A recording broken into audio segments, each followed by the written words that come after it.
मेरे एक एक आंसू लेंगे बदला, ये पार ही कर लेंगे दरिया। अपने तेवर संभाल कर रखो हाकिम, दिक्कत हो जाएगी गर आंसू का एक कतरा भी बहा। माहौल बदल गया, जज्बात पूरी तरह से बदल गए और वो जज्बात बदलने वाला नेता था राकेश टिकैत। प्रधानमंत्री तक को हिलाकर रख देगा। साजिशकर्ताओं की सरकार है, ये पूंजीवाद की सरकार है। मैंने राकेश टिकैत को कभी रोते हुए नहीं देखा था। इस आंदोलन को जिस दिन समाप्त करेंगे तो इसमें 1000 से 1500 लोग मारे जाएंगे। किसानों के सामने पूरी मोदी सरकार सरेंडर रहती है, उनको रहती अचानक मारने का प्लान बना लिया। जब 28 तारीख को लोग वापसी जाने लगे तो उन पर पथराव हुए और 750 लोग तो मरे भी हैं इसमें। आपके आंदोलन की वजह से प्रधानमंत्री एक पैर पीछे हटे। बिल वापसी नहीं तो घर वापसी नहीं। राकेश टिकैत का सपना क्या था बचपन में? वो था कि एक्सरसाइज करनी चाहिए। लेकिन जितना सरकार को टिकैत साहब आप धोते हैं उतना विपक्ष में नहीं धोता। विपक्ष तो सारे बांध रखे इन्होंने। को जनता भी बिकी हुई लगती है। पार्टियां दो 3 जगह बटेगी। जब राकेश राजनीति में आते हैं तो फेल क्यों हो जाते हैं? जो भी मूवमेंट के लोग राजनीति में जाएंगे वो फेल होंगे। मुसलमान आरोप लगाते हैं कि उन्हें गवर्नमेंट टारगेट कर रही है। क्या है कि जहां से सरलता से वोट मिल जाए, सरकार उस फार्मूले पे काम करती है। 2013 के दंगों में ये गंगा जमनी तहजीब कहाँ थी टिकैत साहब? अब करवाओ ना मुजफ्फरनगर में दंगा। ये करवाया था ना, स्क्रिप्ट था, ये पूरा लिखा हुआ है कैसे कैसे होना। उस दंगे में सबसे ज्यादा गलती किसकी थी, हिंदुओं की या मुसलमानों की?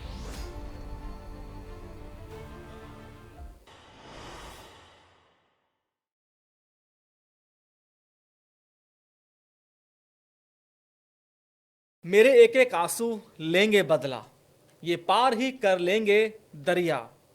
अपने तेवर संभाल कर रखो हाकिम, दिक्कत हो जाएगी गर आंसू का एक कतरा भी बहा।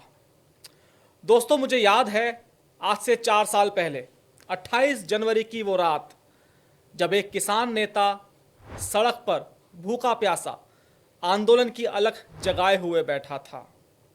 लेकिन माहौल पल पल बदल रहा था।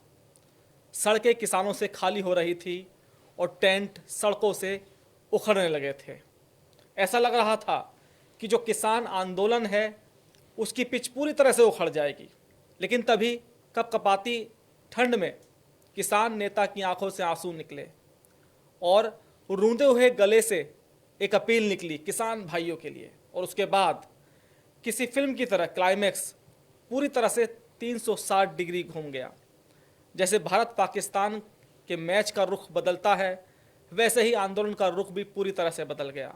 माहौल बदल गया, जज्बात पूरी तरह से बदल गए और वो जज्बात बदलने वाला नेता था राकेश टिकैत। और आज मेरे शो में राकेश टिकैत जी मेरे साथ हैं। राकेश जी, बहुत बहुत धन्यवाद मेरे शो अनकट विद अनुराग में आने के लिए। नमस्कार, धन्यवाद। राकेश जी, मुझे याद है अच्छी तरह से आज से 4 साल पहले 2021 में आपका जो आंदोलन शुरू हुआ था, और जब आंदोलन शुरू हुआ था बहुत छोटा सा आंदोलन था। उस वक्त सरकार को भी लग रहा था कि वही किसान नेता मुजफ्फरनगर से आया, बैठा रहेगा 2-4 दिन और चला जाएगा। लेकिन सरकार को भी अंदाज़ा नहीं था कि वो आंदोलन प्रधानमंत्री तक को हिलाकर रख देगा। उस आंदोलन के बारे में थोड़ा सा बताएं कि कैसे आपने उस आंदोलन की शुरुआत की थी और क्या आपको लगता था वाकई कि वो आंदोलन इतना बड़ा जाएगा कि देश की सबसे बड़ी गद्दी को हिलाकर रख देगा? नहीं, ऐसा नहीं कि किसान आंदोलन 2021 में हुए हो। किसान आंदोलन तो यहाँ पे पुरानी हिस्ट्री रही है किसान आंदोलन की। वो चाहे छोटू राम जी के टाइम से रहे हो या बिहार के आंदोलन रहे हो, उसके बाद में टिकैत साहब के नॉन पॉलिटिकल मूवमेंट रहे हो, और पिछले करीब 38-39 साल से तो किसान आंदोलन बहुत मजबूत तरीके से देश में चल रहे हैं। वो चाहे महाराष्ट्र के आंदोलन हो या WTO के खिलाफ वो कर्नाटक से आंदोलन हो, आंध्रा से हो, तो ये मूवमेंट तो चले हुए हैं। यहाँ का जो आंदोलन चला दिल्ली में, एक जो बड़ा फेमस आंदोलन रहा, उसकी शुरुआत 2020 में हो गई थी। उस आंदोलन की पंजाब के लोगों की ज़्यादा भागीदारी उसमें शुरू में रही और मूवमेंट पंजाब में चले करीब 40 जत्थेबंदी से शुरू हुआ। उसके साथ में 500 से ज़्यादा और किसान संगठन भी थे। और जब पंजाब के लोग नवंबर 2020 में दिल्ली की तरफ को चले उनको हरियाणा के बॉर्डर पर रोका गया। वहां पर लाठीचार्ज, ये तो पूरा संघर्ष देख के उसके बाद में पूरे दिल्ली के चारों तरफ के किसान उन मूवमेंट में शामिल हुए। ये नवंबर में उस आंदोलन की शुरुआत हो गई थी 2020 में, 26 तारीख के आसपास से, और फिर ये करीब 13 महीने से ज़्यादा आंदोलन दिल्ली के चारों तरफ चला, और फिजिकल रूप से 200 किलोमीटर में ये आंदोलन फैला हुआ था। और फिर उसके बाद में सब लोगों को पता है कि क्या क्या घटना हुई। हर रोज वहाँ पे घटना हुई, सरकारों ने बातचीत करी, 12 दौर की बात हुई, सरकार ने बात नहीं मानी, तो ये मूवमेंट फिर चलता रहा। और 2021 में इस आंदोलन की फिर समापन की तरफ ये आंदोलन का, आज भी वो मूवमेंट चला हुआ है, लेकिन आज फिजिकल रूप से उस तरह का मूवमेंट नहीं है दिल्ली के चारों तरफ, लेकिन लोगों के विचारों में आंदोलन है। आज हम सब जगह जा रहे हैं, पूरे देश भर में मीटिंगें करते हैं, लोगों को बताते हैं, लेकिन उस आंदोलन से लोगों ने प्रेरणा ली, और जहाँ पे भी जाएंगे तो लोग उस आंदोलन की चर्चा करते हैं। अच्छा, 28 जनवरी को वो आपका आंदोलन एकदम खत्म होने की कगार पर क्यों आ गया था? क्यों आपको भावनात्मक नहीं, रूप से ऐसा नहीं, अपील कोई जारी करनी आंदोलन पड़ी? वो नहीं हो रहा था, तो एक प्रोपगंडा पूरा मीडिया से, सरकारों का और उसका था, क्योंकि 26 तारीख को अपील करी गई थी कि लोग ट्रैक्टर से दिल्ली में आएंगे। हमने 1 लाख ट्रैक्टरों की अपील करी थी कि 1 लाख दिल्ली में ट्रैक्टर आएंगे, लेकिन ट्रैक्टर 4 लाख से भी ज़्यादा ट्रैक्टर दिल्ली में थे। सरकार का षड्यंत्र रहता है कि इसको कैसे इसको घेरा जाए, क्योंकि सरकार ताकत से उसको नहीं दबा सकती थी, तो उसको षड्यंत्र से दबाया गया। उस मूवमेंट को षड्यंत्र से दबाने की कोशिश करी गई। लाल किले पे का रुख सरकारों ने खुद करवाया, उसको खुद लेके गई। जो हमारे से वादे किए सरकार ने, जो हमसे रास्ते दिए गए, उन रास्तों को ब्लॉक करा गया और दिल्ली जाने के रास्ते खोल ले गए। तो एक पूरा षड्यंत्र था उनका। लेकिन आज कोई एजेंसी ऐसी नहीं कि उस षड्यंत्र की जांच कर ले कि वो घटना क्या हुई थी। लाल किला कोई हमारा वो नहीं है कि लाल किला पार्लियामेंट थे, वहाँ से सत्ता की परिवर्तन के लिए लोग गए थे। उनका मूवमेंट था, वे लोग गए और दिल्ली के लोग बड़े खुश थे, लोग पुष्प वर्षा कर रहे थे, लेकिन एक षड्यंत्र के तहत कि नेशनल फ्लैग को डैमेज करा किसानों ने। कौन डैमेज कर देगा? जो आदमी करीब 15-20 लाख झंडे लेके आ रहा हो नेशनल फ्लैग, उसका नेशनल फ्लैग से ज़्यादा किसी उसका सम्मान कोई नहीं करता। उसको एक षड्यंत्र के तहत उसको बदनाम करने की वो साजिश थी। ना आंदोलन खत्म हो रहा था, लेकिन इनका षड्यंत्र था कि लोगों की भावनाओं से खिलवाड़ करके देश की और किसानों को बदनाम करा जाए कि उन्होंने तो लाल किले से झंडे को वो करा। साजिश ये चलते हैं। ये तो साजिश करता है ना, ये जो सरकार है, ये साजिशकर्ताओं की सरकार है, ये पूंजीवाद की सरकार है। मैंने राकेश टिकैत को कभी रोते हुए नहीं देखा था। मैं आपसे बार-बार सवाल पूछ रहा हूँ कि 28 जनवरी को आखिर ऐसा क्या हुआ कि जो राकेश टिकैत की आंखों से आंसू निकले और गला पूरी तरह से रूंध गया? इस आंदोलन को चलाने वाला कोई और है। आज भी इसको कोई और चलाता है, हम नहीं चलाते। ना इस आंदोलन को किसी आदमी को चला सकता। अगर परमात्मा नाम की चीज है तो इस आंदोलन में वो देखने को मिली, उस पर विश्वास करना चाहिए, वो आपकी सब जगह मदद करेगा। उस चीज का हमको एहसास हो गया था 1 घंटा पहले कि ये क्या करेंगे, तो फिर ये हुआ कि ये तो धोखेबाज है और किसानों के साथ में धोखा हो रहा है। तो उस टाइम पे वो फिर अपील करी गई थी। अगर अपील इतने उसमें जल की अपील करी कि यहाँ से उन्होंने हमारा पानी वो सब काट दिया गया और हम जब तक पानी ग्रहण नहीं करेंगे जब तक गांव का पानी नहीं आएगा, अगर वो अपील उस टाइम पे आग की कर दी होती, अग्नि की, तो क्या हाल होता? लोग कितने गुस्से में थे। भाई जल ये है कि वो ठंडा करता है, उसका जो तासीर होती है वो ठंडी होती है। तो उसकी अपील करी, लोग गुस्से में बहुत थे तो जल की अपील करी। अगर अपील आगनी की कर दी होती तो क्या हाल होता। ये तो षड्यंत्रकारी है। किसानों की मदद तो ऊपर लेवल वाला करता है, सरकार से कोई भरोसा नहीं कि वो मदद करेगी, वो तो छल करेगी, जो बोल देगी वो करेगी नहीं। अच्छा राकेश जी, आपने कहा कि 1 घंटा पहले आपको आभास हो गया था कि सरकार कुछ करने वाली है, वहाँ पुलिस नहीं का करने वाली, प्रेशर बढ़ गया था, पुलिस आने लगी थी, तो आपको लगा था कि पुलिस अरेस्ट करेगी या जबरदस्ती आपको ऐसा वहाँ नहीं, से उखाड़ फेंकेगी? हमको तो 1 महीना पहले पता था, 1.5 महीना हमको बता दिया था कि जब ये आंदोलन खत्म होगा तो सरकार ने ये माइंड गेम मेकअप कर लिया कि इस आंदोलन को जिस दिन समाप्त करेंगे तो इसमें 1000 से 1500 लोग मारे जाएंगे। तो वहां तक सरकार का माइंड मेकअप था। अब जिस आंदोलन में सरकार ने मान लिया कि इसमें लोग मारे जाएंगे, जब इस मूवमेंट को हटाएंगे, तो इसका मतलब वो मेंटली रूप से तैयार थे। हमको ये बात, ये जनवरी की घटना है, तो हमको दिसंबर में ये बात बता दी थी।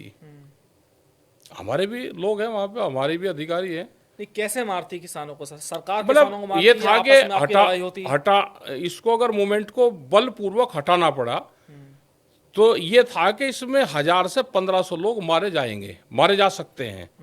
तो वहां तक सरकार ने माइंड मेकअप अपना कर रखा था कि मूवमेंट को अगर बलपूर्वक हटाना पड़ा तो इतने लोग भी, अगर इसमें मूवमेंट में चाहिए वो पुलिस से झगड़ा होकर या पब्लिक आपस में टकराव करके, तो ये माइंड मेकअप था, ये हमको जानकारी थी, ये बताया गया था। तो हमने कहा कि अगर 1500 लोगों का, सरकार का ये है कि 1500 लोग इसमें मारे जा सकते हैं और वहां तक सरकार का माइंड मेकअप है, तो भाई हम क्या करेंगे, हम हमारा भी शहीदी फिर इसी में लिख लेना, हम इस बॉर्डर को छोड़कर नहीं जाएंगे। तो हमारा माइंड मेकअप था कि अगर इसमें लोग मारे जाएंगे, पुलिस झगड़ा करवा सकती है, षड्यंत्र रच सकती है यहाँ की सरकार, तो हम बच कर कहाँ जाएंगे। तो हमारा फिर शहीद स्थल यही होगा, गाजीपुर बॉर्डर को हम छोड़कर नहीं जाएंगे। तो यानी कि प्रधानमंत्री की टीम में आपका कोई मुखबिर था? नहीं, मुखबिर क्या होगा, हमारे भी लोग हैं, क्यों नहीं है। हाँ। हमारे भी आदमी है, पूरा बताते हैं आपको वो कि सब बताते हैं। आज भी भाई ये देश कोई पॉलिटिकल पार्टी नहीं अब इस देश को चला रही, इस देश को चला रहा है पूंजीवाद। और पूंजीवाद जब किसी देश पे, कंट्री पे कब्जा करता है तो सब संसाधनों पे कब्जा करता है।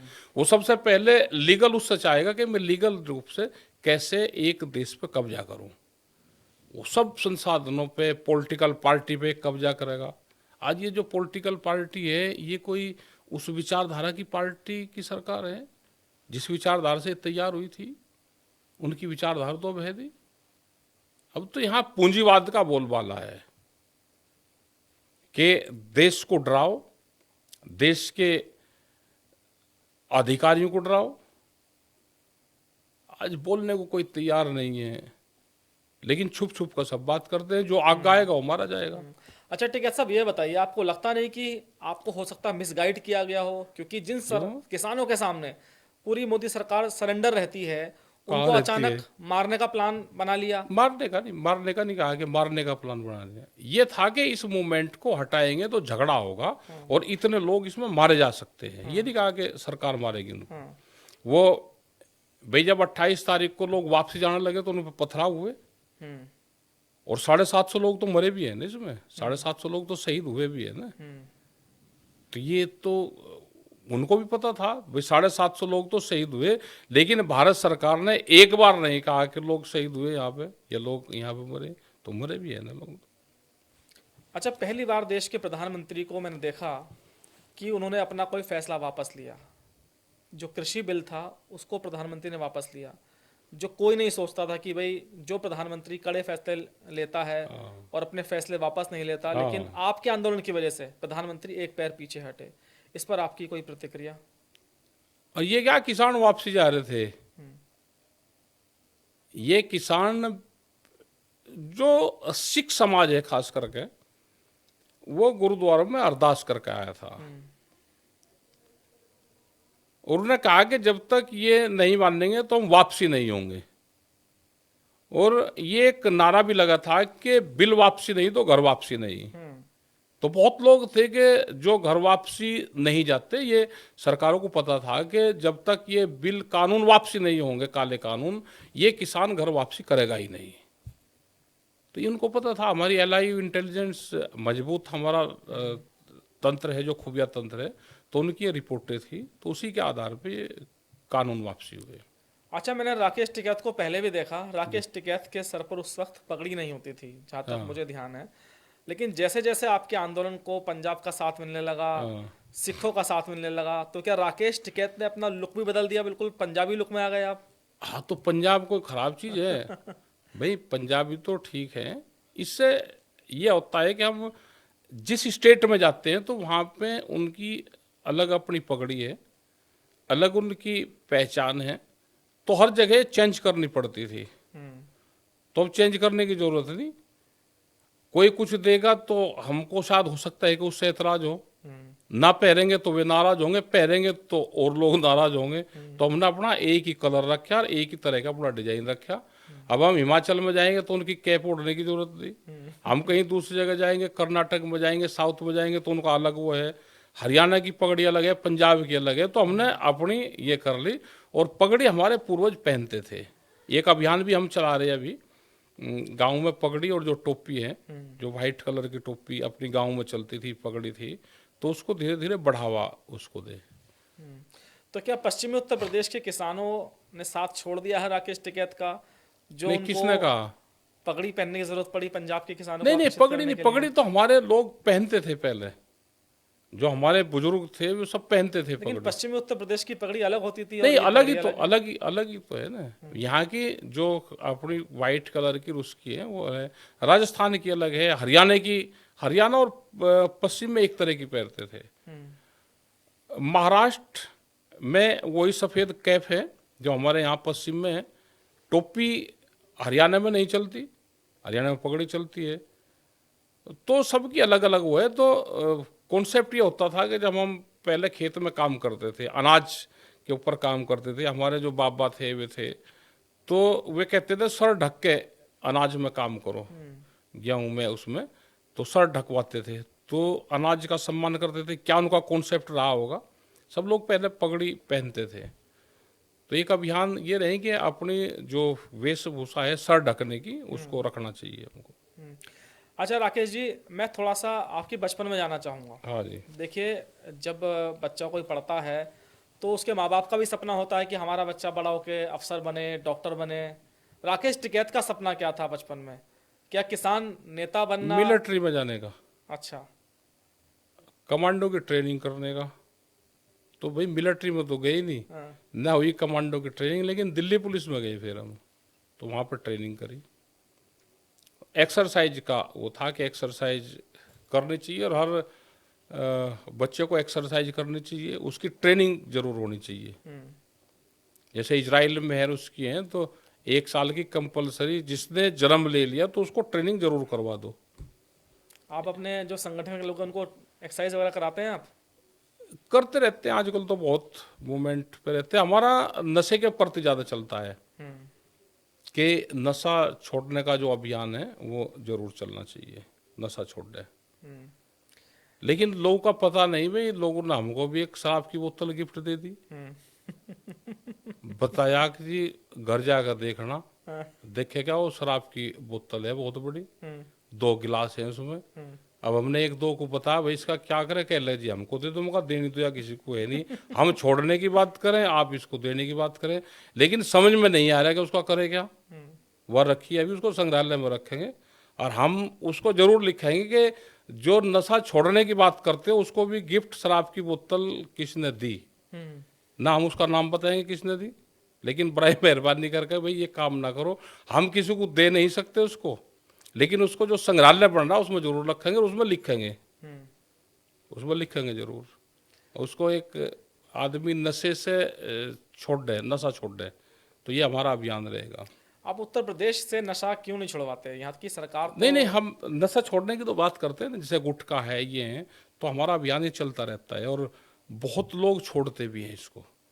नशा ठीक, नशा छोड़ देंगे तो स्वास्थ्य ठीक रहेगा। ये बात आपकी बिल्कुल सही है कि गुटखा, नशा ये बिल्कुल शरीर के लिए हानिकारक है और सरकार कि सरकार advisory इसको भी है, बढ़ावा देती है, एडवाइजरी भी है कि बोतल के ऊपर लिखा रहता है कि शराब पीना सेहत के लिए हानिकारक लेकिन है। पुलिस ही ठेकों पे पहरेदारी करके बिकवाती है, उसको रेवेन्यू आता है, लोग उनके गिरफ्त में फंस रहे हैं तो और क्या घर बर्बाद होते हैं इससे। तो क्या भविष्य में आप उत्तर प्रदेश के अंदर नहीं, हम तो पूरे देश भर में काम करते हैं। शराब को लेकर कोई बहुत बड़ा आंदोलन नहीं, छेड़ेंगे? आंदोलन तो नहीं, वैचारिक आंदोलन होगा, कोई फिजिकल आंदोलन नहीं होगा, क्योंकि ये मूवमेंट विचार से चलते हैं और बहुत लोग वे हैं कि जिनको कह दिया और उन्हें तुरंत छोड़ दिया, बहुत लोग हैं।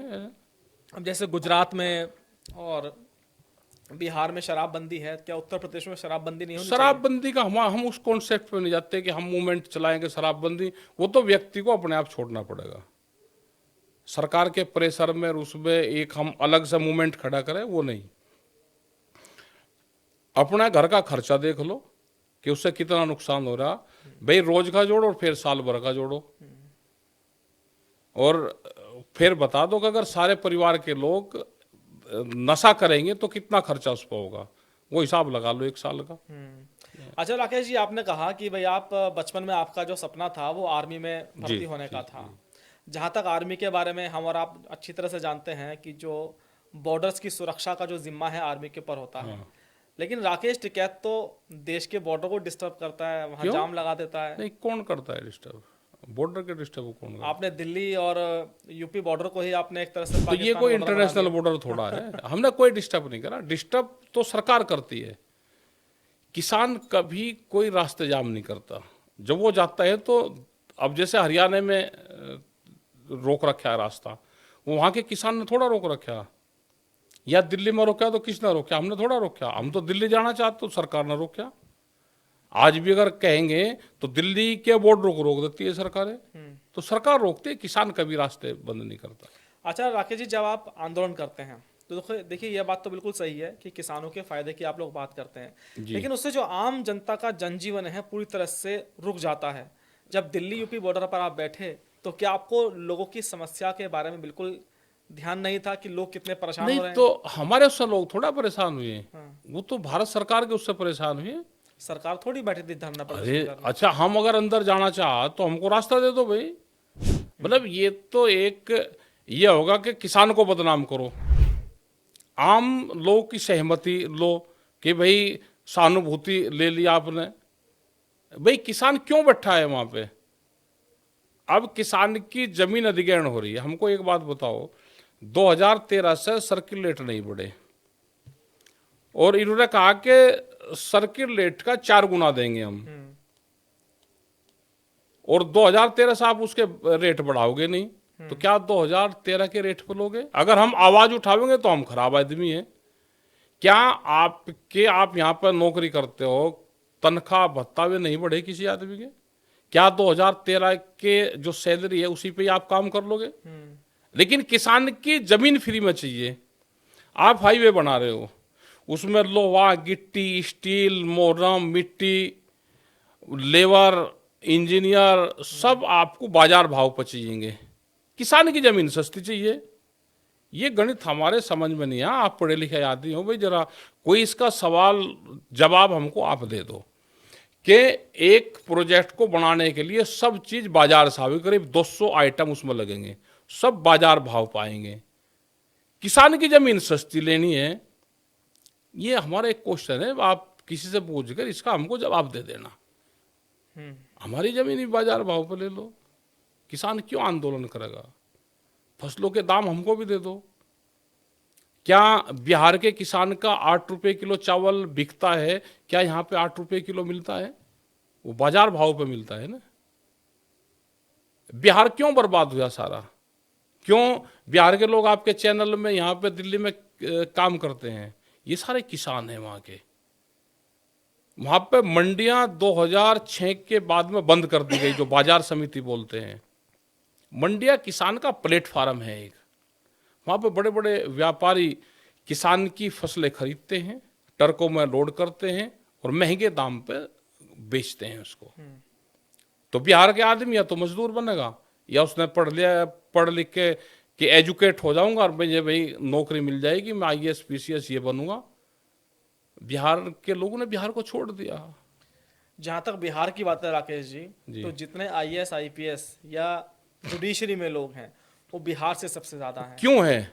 और वह इसलिए है ना कि और जहां तक पत्रकारिता की आपने बात की, तो पत्रकारिता में भी बिहार के बहुत ज्यादा लोग हैं। भाई है तो क्या बिहार के लोग अगर आईएएस आईपीएस बनते हैं, पत्रकार बनते हैं, तो राकेश टिकैत को दिक्कत है कोई? हमें नहीं दिक्कत। हमने कहा कि बिहार के लोग वे उन्होंने किसानी छोड़ दी, वे सब किसान हैं।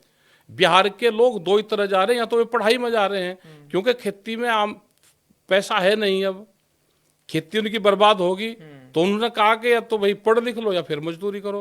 तो बिहार के दोनों जगह लोग हैं, वो खेत में भी मजदूरी भी करते हैं। पूरे देश में जाओगे तो लेबर भी बिहार के सबसे ज्यादा है, और पढ़े लिखे भी। जिसका दिमाग उधर चलेगा कि पढ़ना है तो पढ़ने पे काम कर रहे, जिसका चलेगा कि कोई काम नहीं है तो भाई लेबर का काम कर रहा। क्योंकि बिहार को खत्म कर दिया हमने, इसलिए उदाहरण दिया बिहार का कि बिहार के लोग वे सब किसान हैं जिन्होंने बिहार छोड़ दिया। वहां पे मंडी 2006 के बाद में बंद कर दी गई, और यही हाल पूरे देश में होगा कि जो मंडियां हैं इनको सबको खत्म करेंगे। ये जो नया एक इनका ड्राफ्ट आया है उसमें मंडी के बाहर फसलों की खरीद होगी, तो मंडी 10, 15, 20 साल में खत्म हो जाएगी। जैसे ही उसके कर्मचारी रिटायर होंगे उनकी तनख्वाह नहीं जाएगी, मंडियां खत्म हो जाएगी, कर्मचारी रिटायर हो जाएंगे और मंडी की जमीनें बिकेंगी। इसके 500 से 1000 गज 2000 गज के प्लॉट बनेंगे, वे प्लॉट लीज पर जाएंगे, सब मंडियां खत्म होंगी, सब बिकेगी मंडियां। अच्छा राकेश जी, जब आपका आंदोलन खत्म हुआ, मोदी सरकार ने बिल वापस ले लिया जी उसके तुरंत बाद 2022 में उत्तर प्रदेश में इलेक्शन था जी। ऐसा लग रहा था कि जो किसान आंदोलन है उसका पूरी तरह से असर इलेक्शन पर दिखाई देगा। क्या लगता है कि आपका जो आंदोलन है वो इलेक्शंस पर फर्क नहीं डाल पाता? क्या आप जनता को मैसेज नहीं दे पाने में असफल हो जाते हैं कि भी जो सरकार है वो दरअसल किसानों को बर्बाद करना चाहती है, किसान बर्बाद होगा तो देश बर्बाद होगा, तो लेकिन जनता बीजेपी पर ही क्यों भरोसा करती है? भाई किसी चैनल की अगर हिम्मत है दिखाने की तो दिखा दो। जब कैमरा कलम पे भी बंदूक का पहरा है, इस देश के पूरे सिस्टम पे पहरा है, जब कोई दिखा नहीं सकता, सबको नहीं पता कि इलेक्शन कैसे, मैं कह रहा कि सबको नहीं पता का, सभी ने दिखाया। अरे सबको नहीं पता इलेक्शन कैसे हो रहे। राकेश एक चैनल मुझे देश का ये बता दो कि जो इलेक्शन को सही दिखा दे, दिखा दो। तो कोई तो देश में चैनल होगा जो दिखा दे। तो आपको पता नहीं कि कैसे कब्जे हो रहे हैं, कैसे बोलती बंद होती है। राकेश जी, भाई हम तो कह रहे हैं ना, चुनाव जीते कहाँ ये? राकेश जी, आप चुनाव जीत कहाँ रहे हैं? ये कहने के लिए स्वतंत्र हैं, लेकिन क्या वोट भी पत्रकार डालने जाते हैं क्या? मैं ये पूछना चाहता हूं। अरे वोट, अच्छा हारे हुए कैंडिडेट को जीत के कागज तो नहीं पत्रकार देने जाते? कैसे जीतते हैं लोग वो पता नहीं आपको?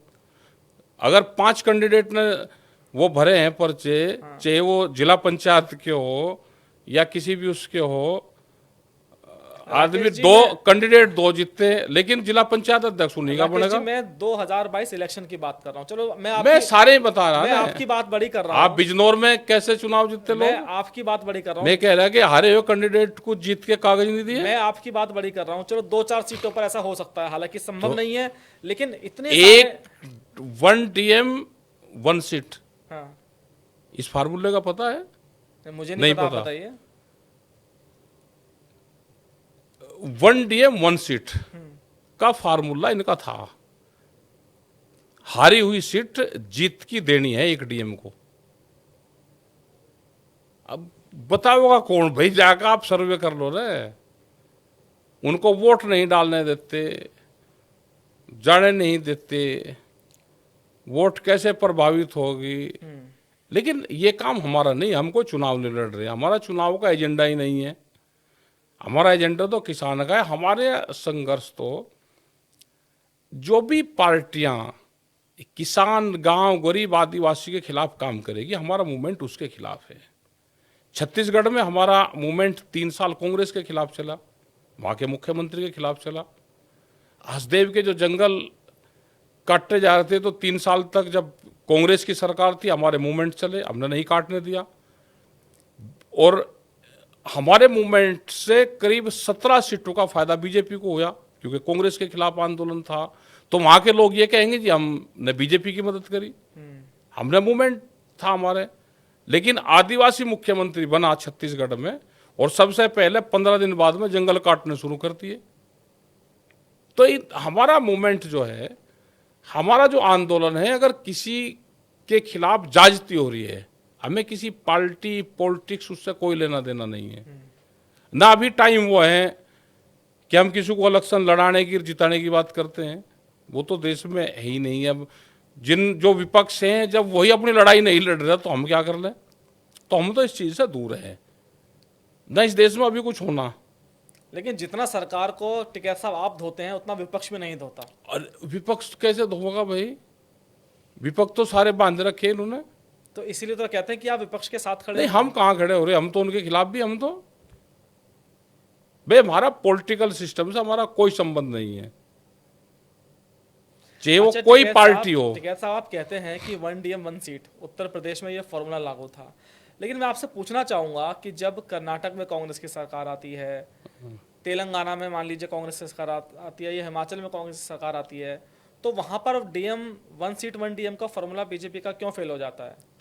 सारी जगह एक बार ही करेंगे काम ये, अगले वाले इलेक्शन में कर देंगे, आगे पंजाब में भी करेंगे, अभी आगे और जगह जहाँ जहाँ इलेक्शन होगा, एक बार यहाँ पे पूरे देश में सफाई अभियान होगा,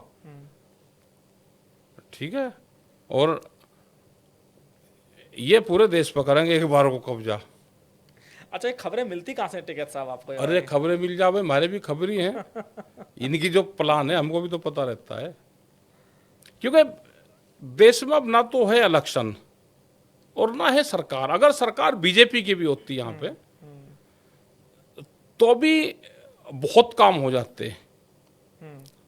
बीजेपी की भी तो सरकार नहीं है, बीजेपी की जो विचारधारा के लोग थे तो गायब हो गए, सब निपटा दिया उनका तो केस। आपने हरियाणा में जो बीजेपी की ज्यादा सीटें आई थी तो आपने कहा था कि पूरा देश बिकेगा, तो क्या आपको जनता भी बिकी हुई लगती है? नहीं नहीं, बिकने की कहाँ हमने बात करी, उनके फार्मूले अलग थे भाई। जिनको वहां चुनाव लड़ना था, सर को वहां पे मुख्यमंत्री बनना था, आपस में ही जब पार्टियां 2-2, 3-3 जगह बटेगी तो हाल तो यही होगा।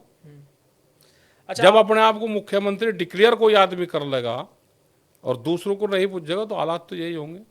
आप सफल नेता हैं या सफल आंदोलनकारी? नेता नहीं, हम तो भाई गांव में खेती करें, अपना किसानों की अपना बात करते हैं, गांव के लोगों की बात करते हैं, आदिवासियों की बात करते हैं, उनके जो हक हकूक है उनकी बात करते हैं। हम नेता नहीं है, हम तो गांव जैसे लोग हैं, उन्हीं के बीच में रहते हैं, उन्हीं की तरह अपनी बात करते हैं। लेकिन जब राकेश राजनीति में आते हैं तो फेल क्यों हो जाते हैं? राजनीति में तो जो भी मूवमेंट के लोग आएंगे वो सब फेल होंगे। जो भी मूवमेंट के लोग राजनीति में जाएंगे वो फेल होंगे, सब हारेंगे।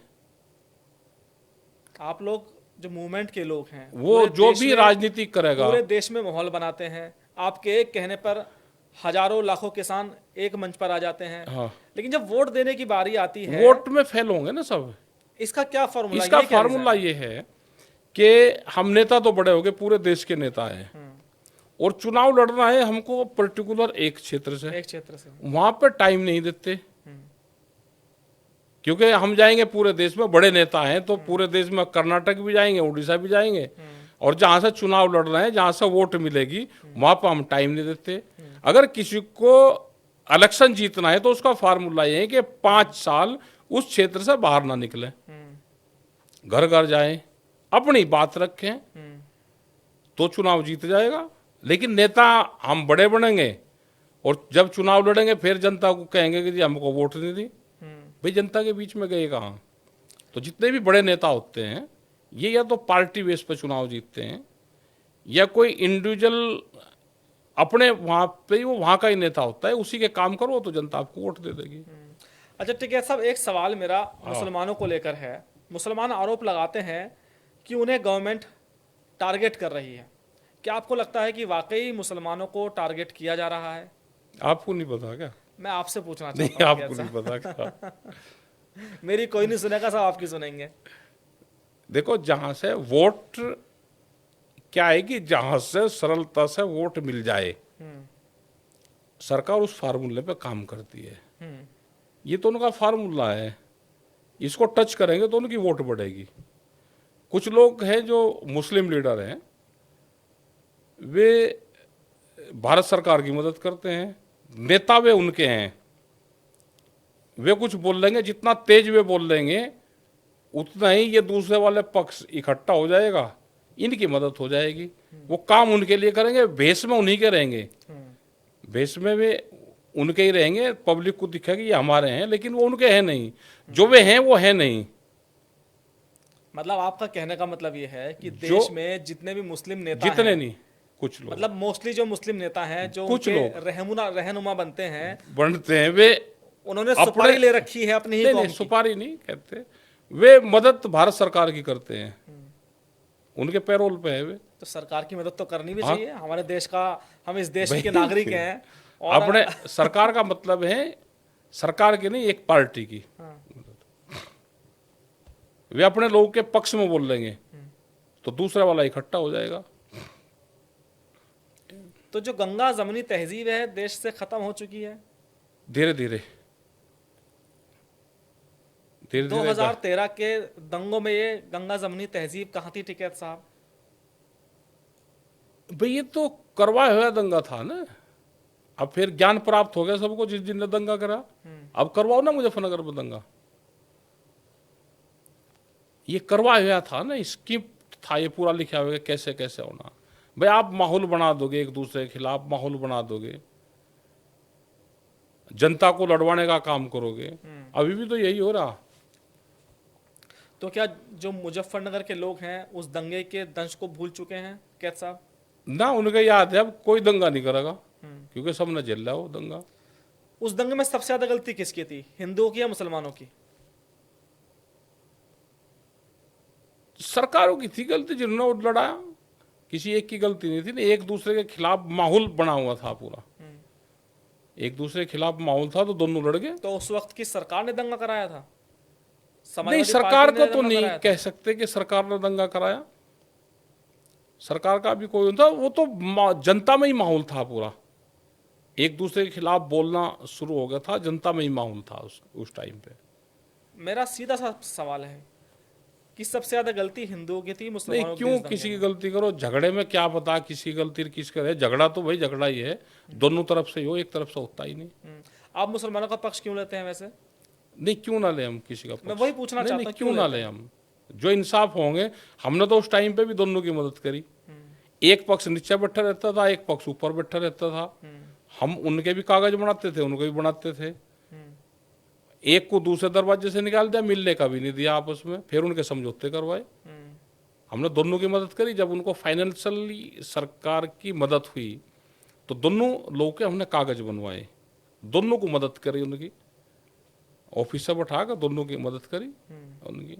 और फिर बहुत मुकदमे जो रह गए तो उनके फैसले भी करवाए। फिर आपस में समाज के लोगों ने बैठ के उनके फैसले करवाए। फिर एक समय था टिकैत साहब जब उत्तर प्रदेश दंगों से ग्रस्त रहता था, लेकिन जब से योगी सरकार यूपी में आई है तो दंगे बिल्कुल गायब हो गए हैं, अब दंगे नहीं होते।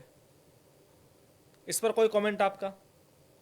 दंगे पहले ही कहाँ होते थे ज्यादा दंगे, और अब इन्होंने इनकी समझ में आ गया ना भाई, पक्षों की समझ में आ गया कि दंगे करने से कोई फायदा नहीं, अपना भाई पढ़ाई लिखाई पे ध्यान दो।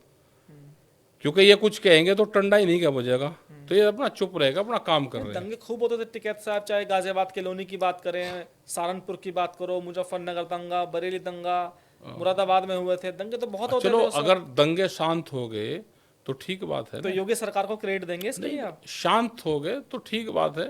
हाँ। तो क्रेडिट देंगे योगी सरकार को? नहीं कह रहा कि शांत अगर हो जाए तो ठीक ही चीज है ना। अच्छा, कुछ हिंदू नेता भी कहते हैं कि इस देश में अभी हिंदू सेफ नहीं है।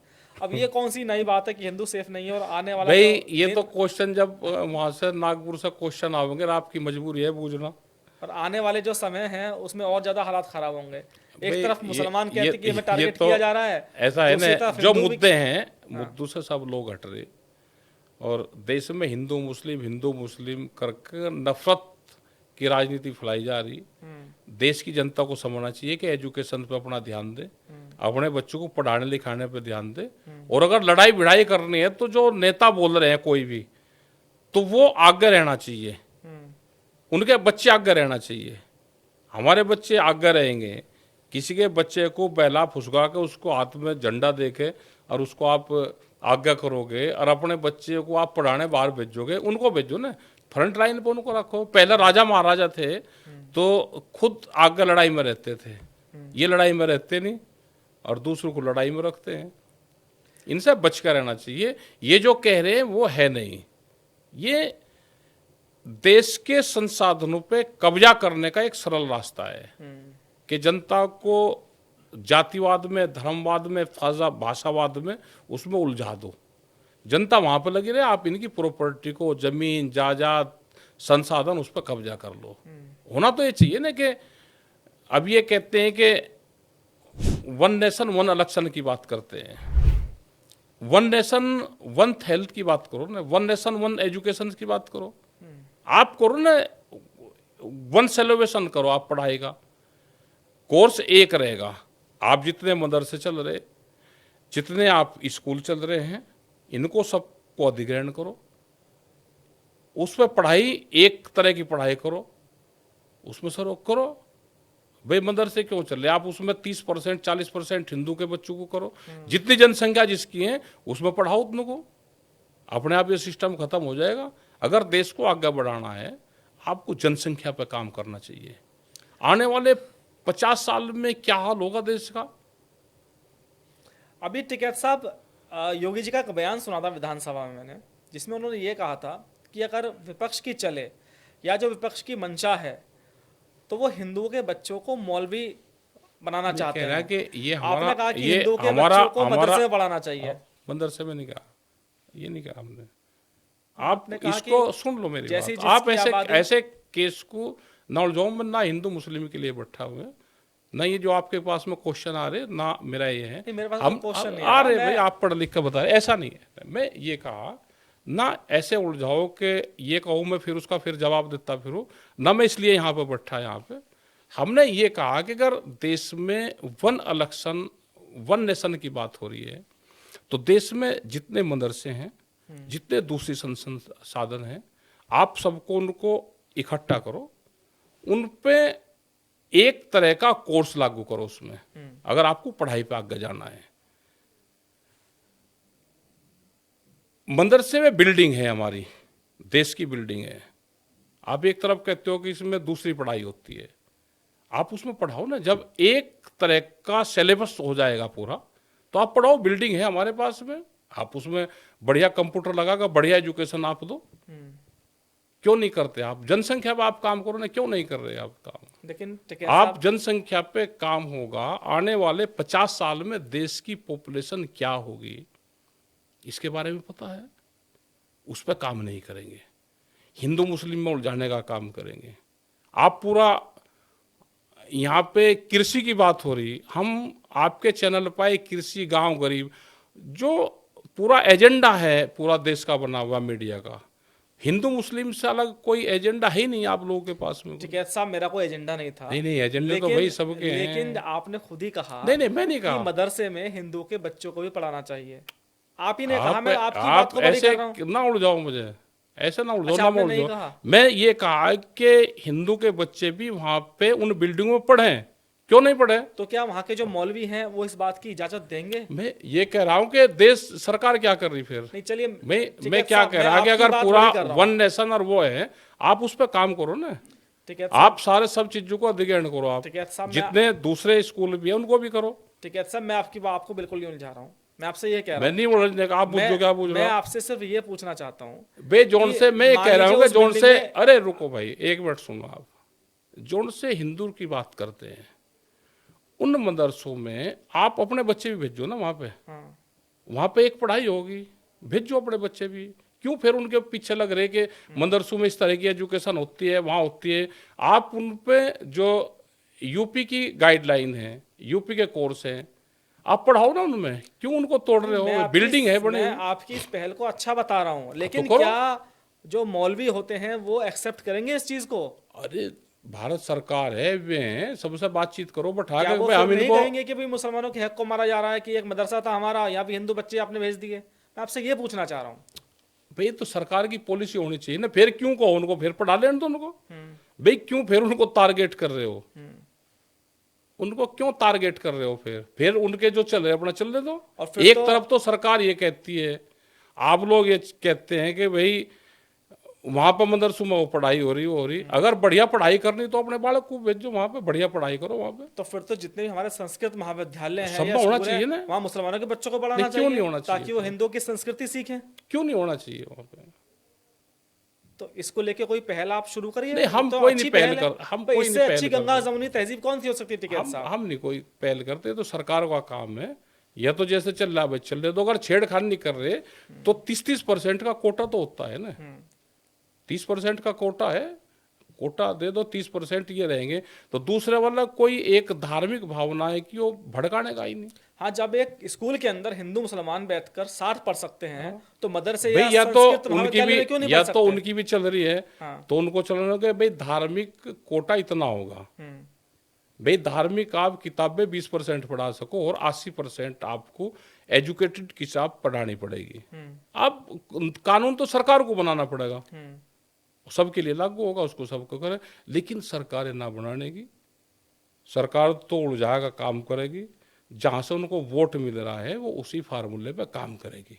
हमको ना इन बहस में ज़्यादा जाने की ज़रूरत है, न ज़्यादा हमको ज्ञान बांटने की ज़रूरत है। हमारा जो काम है, हमारा काम है खेती बाड़ी का, किसानी का। हमारे साथ में सब लोग हैं, हमारे साथ में हिंदू भी है, मुसलमान भी हैं। हमारे लोग तो जो मुस्लिम समाज के लोग हैं, हम जाएंगे, हमारा जून में प्रोग्राम होगा हरिद्वार। तो वो मुल्ला जी थे, वे बड़े बड़े वे गंगा जी में स्नान करने लगे। वहाँ के कुछ महाराज जी थे जी स्नान नहीं करने के। उन्होंने कहा जी ये तो पानी हमारे खेतों में भी जा रहा है। तो वहाँ पे हमारे यहाँ पे इस तरह का वो नहीं है ना, हम किसी जाति धर्म पर उस पर जाते हैं। वो तो काम सरकारों का है, उसका है। अच्छा राकेश जी, एक बात मुझे बताइए, मोदी सरकार में सनातन धर्म कितना सुरक्षित है? मंदिर कितने सुरक्षित हैं? इसको लेकर इन आपकी पे क्या राय बीजेपी है? कब्जा करेगी, इन गाँव के मंदिरों पे भी, सब पे। उनके ट्रस्ट बना लिए उन्होंने, ठीक है जी। अगर अब भी सुरक्षित नहीं है तो फिर कब होगा सुरक्षित? भाई अब भी सुरक्षित नहीं है तो कब होगा? देखो हमारे गांव में तो सब जगह शिवालय होते थे, सब जगह गांव में भूमि पूजते थे। अगर ब्याह शादी कहीं पे भी जाते हैं तो भूमियाओं का पूजन होता था। तो मानते हैं हम तो, सब लोग जो जिस धर्म को है उसको मानता है। यूपी का अभी तक का सबसे बेहतरीन मुख्यमंत्री राकेश टिकैत की नज़रों में कौन है? मैं आपको नाम बताता हूं: कल्याण सिंह जी, मुलायम सिंह जी, मायावती जी, अखिलेश यादव और योगी आदित्यनाथ। अरे सारे ही ठीक है, ये काम करो जो हमारे, तो भाई सारे ही ठीक है। आप अपने समय पे सारे ही मुख्यमंत्री ठीक रहते हैं। मूवमेंट ठीक होते रहेंगे, मुख्यमंत्री बात करते रहेंगे, और अगर किसी भी मुख्यमंत्री को अपने उसमें काम करने का पूर्ण अधिकार देते हैं तो वो ठीक रहता है। उन पर शिकंजा ना हो, किसी का दबाव ना हो, तो सब काम करेंगे। आपको लगता है योगी जी के ऊपर कोई दबाव है? नहीं, अब मैंने नहीं कहा, हमने ये कहा कि अगर ऊपर से शिकंजा ना हो, ऊपर से प्रेशर ना हो, तो मुख्यमंत्री कोई खराब नहीं होता। उसको अगर फुल फ्लैश पावर दी जाए तो बढ़िया काम करता अच्छा, है। ये जो 5 नाम मैंने टिकैत साहब आपको बताया, चूंकि आप बहुत ज्यादा ज्ञान रखते हैं, तो आपको लगता है हम कि क्यों इसमें से छोटे बड़े किसी को करे भाई? इन ये मुख्यमंत्रियों में कुछ है नहीं, किसके ऊपर दाव ज्यादा था? कुछ लोग हैं नहीं, कुछ जिंदे हैं, कुछ चले गए। अब अपने समय पे सबने ठीक काम करे। उस टाइम के जो समय होते थे वो ठीक काम करते थे। अच्छा टिकैत साहब, सरकारों के साथ साथ आपकी पत्रकारों से भी बहुत ज़्यादा अनबन रहती है। मैं एक टीवी शो में देख रहा था, आपने एक महिला पत्रकार को भूतनी भी कह दिया था। क्या था वो मामला? क्यों आपने इस तरह के शब्द कहे? अगर इत्तेफाक कोई चीज है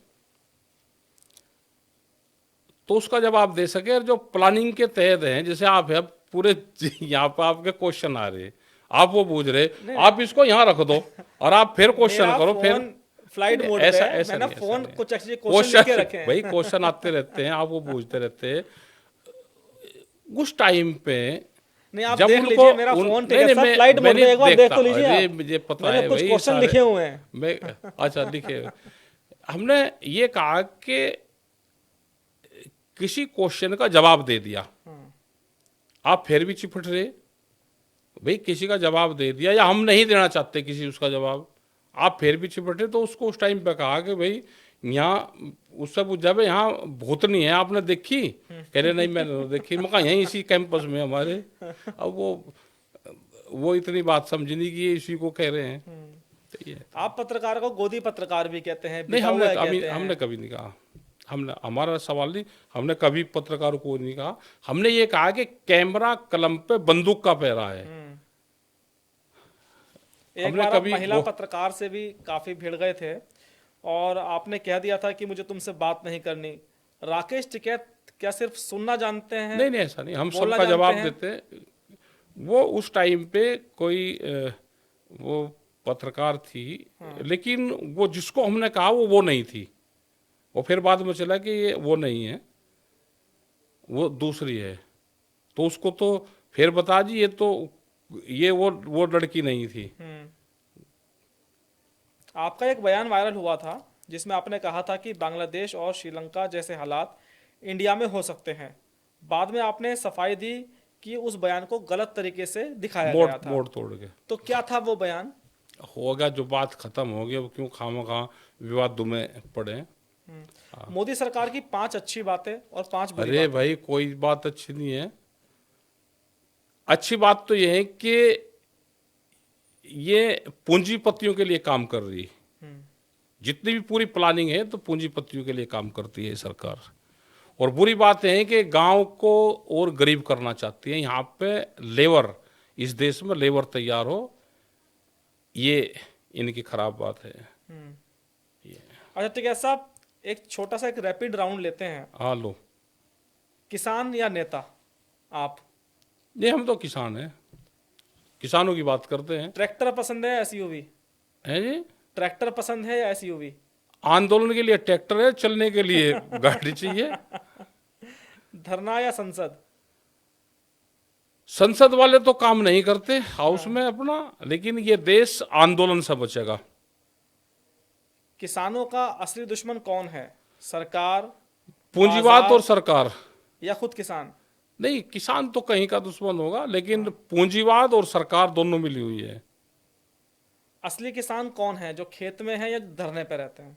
नहीं, दोनों हैं, खेत में भी रहेंगे, धरने पे भी रहेंगे और आंदोलन में भी रहेंगे, सब जगह रहेंगे। किसान क्यों नहीं जा सकता सब जगह? अगर आपको पीएम बनने का मौका मिला तो सबसे पहले हम ट्वीट उस क्या बीमारी करेंगे? में जाते ना बढ़ना, ना उसमें जाते। जो चीज हो नहीं सकती तो उसकी कल्पना भी करनी खराब है। जो फॉर्म लॉज आने वाले हैं, या आपको लगता है किस तरह से वो बेहतर होने चाहिए? देखो, किसान की फसलों के दाम मिले।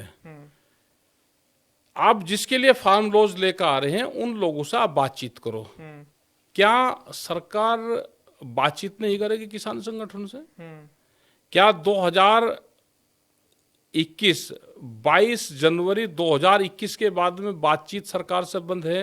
मतलब 4 साल से कोई भारत सरकार से किसानों की कोई बात नहीं हुई और आप उसके लिए फार्म लॉज लेकर आओगे? अभी तो सरकार से बातचीत ही नहीं है किसी से। मतलब कैसे इसको ये किसानों के फार्म लॉज लेकर आएंगे? बातचीत कुछ नहीं है, सरकार मिलना नहीं चाहती, अधिकारी मिलना नहीं चाहते, सब पे शिकंजा है। ये देश में तो मुक्ति अभियान चलना चाहिए। अच्छा राकेश जी, एक सवाल मैं लिख कर लाया था आपके हाँ, लिए जाओ कि बताओ। मोदी सरकार ने 3 कृषि कानून तो वापस ले लिए, हाँ, वो भी बिना शर्त लगाए। हाँ, उसके बाद इन 4 सालों में मोदी सरकार ने कई बार किसानों के लिए एमएसपी बढ़ा दी। 5 महीने पहले गेहूं से लेकर सरसों, चना, मसूर तक का न्यूनतम मूल्य, जो समर्थन मूल्य था, वो बढ़ा दिया। लेकिन उसके बाद दिक्कत कहाँ आ रही है? उसकी खरीद करवा दो। खरीद कितनी होती है? 6%। हमने ये कहा है कि एमएसपी गारंटी कानून, सरकार का 1 रुपया नहीं लगता। सरकार को जो खरीद करनी है वो खरीद कर ले। उस पर कानून बना दे कि व्यापारी इसके कम पे खरीद नहीं करेगा।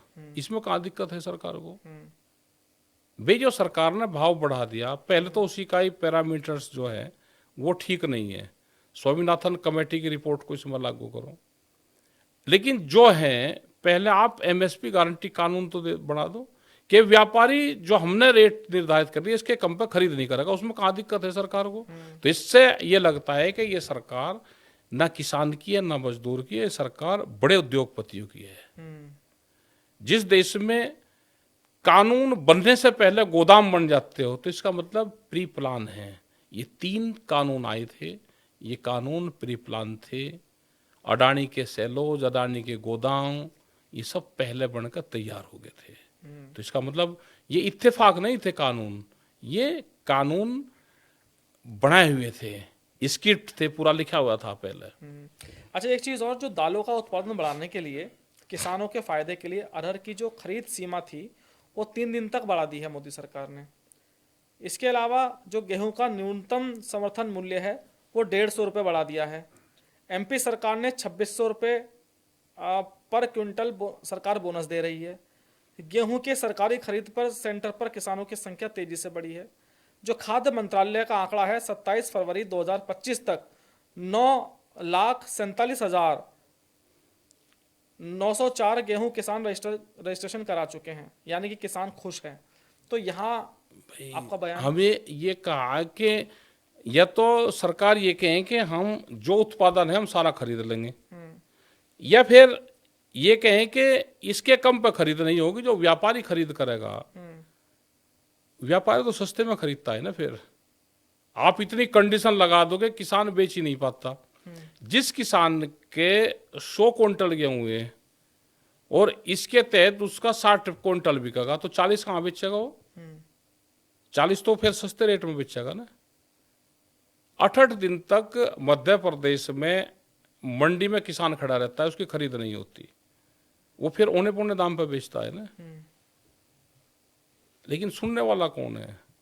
ये तो दिल्ली में, दिल्ली की चमकीली कोठरियों में बैठ के ये कागज पर लिख दिया, देश के सामने पेश कर दिया, और देश को ये लगता है कि ये ठीक है, किसान खराब है। लेकिन आप मंडी में जाकर देखो ना कि किसान की खरीद कहाँ हो रही है। तो टिकैत साहब, मुझे जो खबरें मिल रही हैं, आपके लोगों से मेरी बात हुई, हाँ जी, आप लोगों ने देश के अलग अलग हिस्सों में जाकर दोबारा से किसानों से मिलना जुलना शुरू कर दिया है। क्यों? हमारे पास बहन है। एक बड़ा आंदोलन, नहीं बहन नहीं है, एक बड़े आंदोलन की तैयारी दोबारा से कर रहे हैं।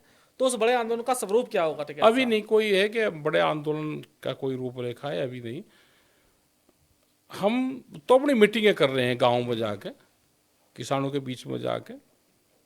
बड़ी पंचायतें, उनकी क्या क्या समस्या है, समस्या सबकी यही है। कर्जे में किसान दबा हुआ है,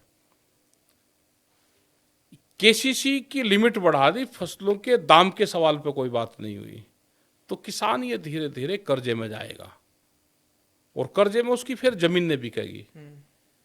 25-30 साल ये अभियान अगर सरकार का इसी तरह से सरकारें चलती रही, इसी पॉलिसी पर चलती रही, तो बहुत किसान जमीन से वंचित हो जाएंगे। उसके बाद में इस देश में लेबर तैयार होगी। क्या बाहर की इंडस्ट्रीज लगेगी? उसके लिए सस्ती लेबर चाहिए। क्या एग्रीकल्चर को ख़त्म करना चाहते हैं? एग्रीकल्चर सेक्टर ही इस देश को बचा सकता है। सरकार को चाहिए कि एग्रीकल्चर को प्रमोट करे, एग्री बेस्ड इंडस्ट्रीज लगे, उसकी क्वालिटी ठीक हो। इस देश को रोजगार भी एग्रीकल्चर ही सबसे ज़्यादा दे सकता है। सरकार वन नेशन वन इलेक्शन की बात जैसे करती है, तो वन नेशन वन हेल्थ और एजुकेशन पे ध्यान दे, और हम अपने बच्चों को पढ़ाने लिखाने पर उस पर करें, नशा से दूर रखें। लेकिन टिकैत साहब, जैसा आपने कहा कि एग्रीकल्चर को ख़त्म करने की तैयारी चल रही है, अगर एग्रीकल्चर ख़त्म हो गया तो देश ही बर्बाद हो जाएगा, क्योंकि देश के प्रधानमंत्री खुद कहते हैं कि अरे ये जो कह रहे हैं वो है नहीं। हमने है, जो कहा, ये जो बात कहते हैं ना, अगर ये जो बात कह रहे वे हो जाएं तो देश ही सुधर जाए। जितनी बात ये कहते हैं अगर ये लागू कर दें, ये कहते कुछ है और करते कुछ है। ये यहाँ कुछ कहेंगे, इनका प्लानिंग कुछ और है। ये तो बहुत जालसाज आदमी है ये। इन्हें आप व्यापारी हैं, अपना माल को उसको कैसे बेचना है। जब किसान बेचने जाएगा तो कहेगा ना, इसे बाहर रख, इसमें मिट्टी है, ये है, वो है। जैसे ही किसान चला गया उसको साफ कर कर अंदर रखकर फिर बेच देंगे। तो ये तो कैसे अपने चीज को बेचते हैं, जो कहते हैं वो है नहीं है। आप साफ शब्दों में ये बताइए कि किसान खुशहाल कैसे होगा, ऐसे 5 पॉइंट बताइए आप जो उसके सरकार मान फसलों ले। के दाम दे दो। 1978 में गेहूं पे एमएसपी लागू हुई, 76 रुपये क्विंटल उसका रेट था। सोने का भाव 200 रुपये तोला था, 2.5 क्विंटल गेहूं में 1 तोला सोना आ जाता था। अब लगा लो उसके रेसू से। लेकिन आप कहोगे जी 2.5 क्विंटल गेहूं बेच कर सोना, तो इसलिए मतलब 30,000 रुपये आपको तो रेट चाहिए। देखो ये तो किसान बर्बाद करना चाहते हैं। सरकारें जब तक सपोर्ट नहीं करेगी ये गांव नहीं बचेंगे। क्या जमीन बेच के हम अपना गुजारा करें? क्या अपना खेत बेच कर गुजारा करें? हमको फसल बेच कर गुजारा करना चाहिए। क्या कोई ऐसा चीज है कि हम गन्ने का उत्पादन करते हैं इस क्षेत्र में? बहुत शुगर फैक्ट्री है दिल्ली से नजदीक, मलकपुर शुगर मिल यहाँ से 50 किलोमीटर दूर, मोदी नगर यहाँ से 30 किलोमीटर दूर। पिछले साल का भुगतान दिया है, इस साल का फिर रोक रखा है। क्या 1 साल तक कोई बगैर सैलरी के उसके रह सकता है? हम अगर आवाज उठाएंगे तो हम खराब आदमी हैं, हम रास्ता रोकते हैं, हम ट्रैक्टर लेकर चलते हैं, हम लोगों को डराते हैं। जो सही चीज है वो कोई नहीं दिखाता। आप जाओ एक बार मलकपुर शुगर फैक्ट्री पे, उसके आसपास के किसानों से करो बात कि उनके क्या हालात हैं, आलू के किसान का क्या हालत है, जाओ आप। अच्छा टिकैत साहब, थोड़ा उत्तर प्रदेश के लॉ एंड ऑर्डर के बारे में बात करते हैं। आप चूंकि यहीं रहते हैं और जी यहाँ की धरती पर ही हाँ आपने हाँ। बड़े बड़े आंदोलन चलाए हैं, कैसे संतुष्ट हैं यूपी के लॉ एंड ऑर्डर से आप? नहीं ठीक है वहाँ पे, जो ठीक। योगी जी का बुलडोजर है उससे सहमत हैं? क्योंकि वे कुछ बुलडोजर ड्रा का काम कर रहे हैं, वे कुछ वे कर रहे हैं, लेकिन ठीक है, इतना होना चाहिए, करना चाहिए। उत्तर प्रदेश में जो एनकाउंटर पॉलिसी है उसको लेकर कोई बात? एनकाउंटर तो सारे फर्जी तो होते हैं, और क्या सही लग रहे हो? लेकिन फिर भी उस गोली से भाई अपराधियों में डर तो है।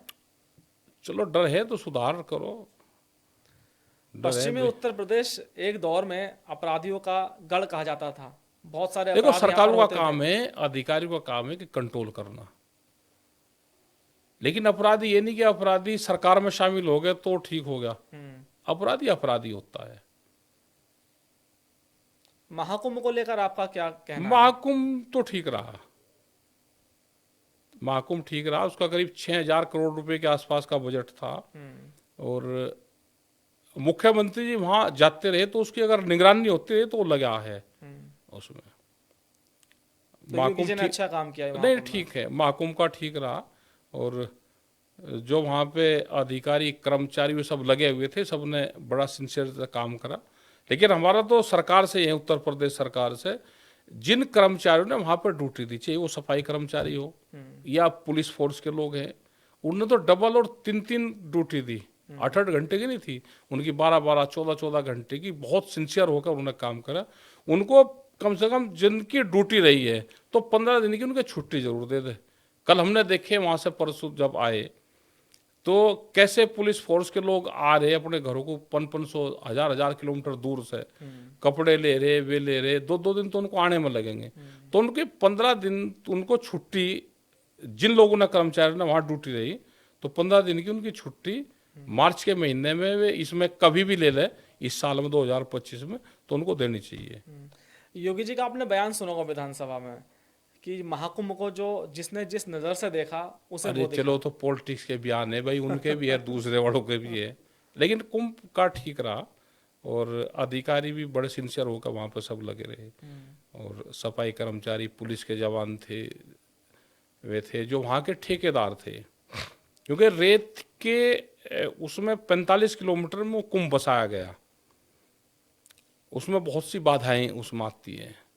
वहाँ पे पानी, सीवेज लाइन, वहाँ की सड़कें, वो लोहे से पूरा वो पट्टियाँ डाल कर बनाना, टेंट आप हाउस। गए थे महाकुंभ में? ना हम तो जाते हैं, हम गए कुंभ में 5 दिन हम वहाँ पर रहे। कल प्रवास किया 5 दिन आपने वहाँ? अब मीटिंगें थी हमारे, तो वहाँ 5 दिन अपने दूसरे मीटिंग थी, वहाँ पर रहे हम। अच्छा ठीक है साहब, ये बताइए कि पश्चिमी उत्तर प्रदेश के बंटवारे की हमेशा से बात चलती रहती है। भाई इनका पता कुछ नहीं, सरकार किसी भी दिन इसके 3 भाग कर सकती है। उत्तर प्रदेश का बंटवारा होना चाहिए? अब आप एक बात बताओ, आपको घर बड़ा चाहिए, हम्म, किसी का 2 कमरों का है तो उसे 4 का चाहिए, 4 का है तो उसे विला चाहिए, फार्म हाउस बड़ा चाह, बड़ा ट्रैक्टर चाह, लड़की देखने जाओ तो लड़की की हाइट लंबाई ज्यादा लंबाई ज्यादा चाह, चाहिए। स्टेट कैसे छोटा चाह रहा? स्टेट को बड़ा रहना था, पूरे देश में नाम है दुनिया में कि इतनी जनसंख्या का है। हम ना पक्ष में है ना हम इसके विरोध में है। लेकिन टिकैत साहब, आपको ऐसा लगता क्यों है कि ये कुछ भी कर सकते हैं, उत्तर प्रदेश के इनका बंटवारे पता कर कुछ सकते नहीं हैं? है, पता कुछ नहीं है। मायावती जी यहाँ भी कोई सलाह मशवरा नहीं इन्हें मायावती जी भी छोटे राज्यों की पक्षधर रही हैं, उन्होंने होगी, फॉर्मूला भी बनाया सबकी था। सबकी अब अपनी सोच होती है। वैसे ऐसी बातें सुनने को मिल रही हैं मिल आपको रही मिल रही कि भाई ये किसी भी दिन घोषणा हो ही पाएगी। योगी जी दिल्ली जहाँ आए हम्म, और यहाँ इनके 3 मुख्यमंत्री बने पाएंगे। तो ये भी खबरें आपको आपकी खबरियों से मिल रही हैं जो यहाँ मिलती रहे। ये तो रात को किसी दिन घोषणा कर देंगे कि यहाँ राजधानी बनेगी, अब यहाँ के 3 ये रहेंगे, यहाँ ये बनेगी, तो कुछ भी कर सकते अच्छा, हैं। अगर ऐसा हुआ, हालांकि अभी तक हाइपोथेटिकल बात है टिकैत साहब, तो इससे पॉलिटिकल नफा नुकसान किसका होगा? ये तो सब लोग अब अपने काम करते रहेंगे। सबसे ज़्यादा जो सरकारें यहाँ पे हैं, मौजूदा विपक्ष के लोग हैं, उनको नुकसान ज़्यादा होगा। अच्छा, जहां तक मैं चौधरी चरण सिंह जी के बारे में थोड़ा सा मैंने पढ़ा है, तो वो भी हरित प्रदेश अलग की मांग करते थे। तो क्या अजीत सिंह का अजीत सिंह जी हरित प्रदेश की मांग वो करते थे, तो क्या उनकी भी मांग हमें गलत थी वो? नहीं उसमें भाई किसी उसमें पढ़ना का, हम छोटे उसमें वो जाएंगे। हमने कहा कि सबको बड़ी चीज़ चाहिए, जमीन ज़्यादा चाह, गाड़ी बड़ी चाहिए, चैनल बड़ा बड़ा चाहिए, चाहिए। तो स्टेट छोटा क्यों चाहिए? अच्छा, छोटे स्टेट का नुकसान होता है वैसे। हाँ, नुकसान भी होता है, फायदे भी रहे हैं। उत्तराखंड यूपी से अलग हुआ, तो आपको क्या लगता है कि अगर यूपी में वो रहता तो और ज़्यादा तरक्की कर सकता था, या गुंजाइश अभी बहुत कम है वहाँ पर, उसका विकास देखो नहीं हो वहाँ पाया? पे क्या है कि टूरिज्म को अगर बढ़ावा मिलेगा, जैसे हिमाचल में है, हमने उत्तराखंड के कई मुख्यमंत्रियों से हमारी बात हुई कि विलेज टूरिज्म पॉलिसी पे काम करें, और हिमाचल में उस पॉलिसी पे काम हो रहा है। हिमाचल और उत्तराखंड हमारा वो एक ही पहाड़ी बेल्ट है, एक ही तरह का क्लाइमेट वहाँ पे है। और आप हिमाचल को देखो, वहाँ पे किस तरह का उसका डेवलपमेंट है, चाहे वो एग्रीकल्चर में हो, या वो एजुकेशन में हो, या हेल्थ में है, या वहाँ पे टूरिज्म पे है। तो हमारे उत्तराखंड में भी टूरिज्म का बहुत स्कोप है, और बहुत बढ़िया बढ़िया सुंदर सुंदर गांव वहाँ पे हैं, तो उसको बढ़ावा देना चाहिए। टूरिस्ट से बहुत पैसा हमारे पास में आ सकता है। तो उत्तराखंड में वो काम नहीं हुआ आपको लगता अभी है? नहीं वहाँ पे उस तरह का काम है। अच्छा टिकैत साहब, प्रदेश के बंटवारे की बात को आपने बताया कि भाई बहुत अच्छे तरीके से बताया कि हर किसी को बड़ा घर बड़ी गाड़ी चाहिए, हाँ। तो छोटा प्रदेश क्यों? एक पश्चिमी उत्तर प्रदेश में बहुत सालों से मांग चल रही है, आंदोलन भी हुए कि यहाँ पर एक कोर्ट। अलग हाई कोर्ट बेंच की मांग पूरी होनी चाहिए। आपको लगता है कि वाजिब मांग है ये? देखो टिकैत साहब तो ये कह गए थे वो वकील और हकीम से दूर रहना चाहिए। वकील और हकीम से दूर रहना चाहिए। अगर कोर्ट लखनऊ बेंच है तो यहाँ पे भी अलग हो जानी चाहिए, लेकिन उसका जो स्थान रहेगा वो जो इसका बीच का रास्ता बैठता है मुरादाबाद में बैठता है। ना मेरठ बैठता, ना इधर बैठता, ना आगरा बैठता, मुरादाबाद। इसका जब भी होगा, अगर मुख्यालय भी बनेगा इसका कभी, या हाईकोर्ट बेंच ही बनेगी, तो मुरादाबाद में बनेगी वो। मतलब इसके पक्षधर हैं कि होना चाहिए, नहीं क्योंकि नहीं, कोर्ट तो हो जाएगी, क्योंकि इलाहाबाद तक बहुत दूर बैठता है लोगों को इंसाफ मिलने में।